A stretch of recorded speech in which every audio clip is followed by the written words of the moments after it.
So, ito na yung vlog natin, no? Part 2 ng vlog natin, yung part 2 ng vlog natin ng average speed with X and Y speed. X and Y and Z speed. May tatlong components and sa likod, yung distance niya.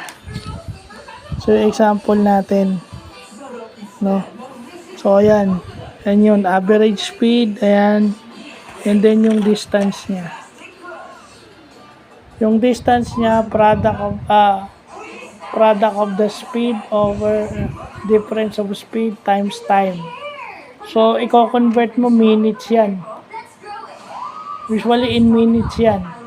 Kung R yan, it's either times 60 or divided by 60. Depende kung hours or minutes. So, yun lang pinagkakaiba. So, mas pinili natin yung minutes. 30 over 60 minutes. So, 1/2. Kalahating oras yung 30 minutes. So, tama naman. So, at least yan yung bago natin natututunan ngayon. So, yun lang po.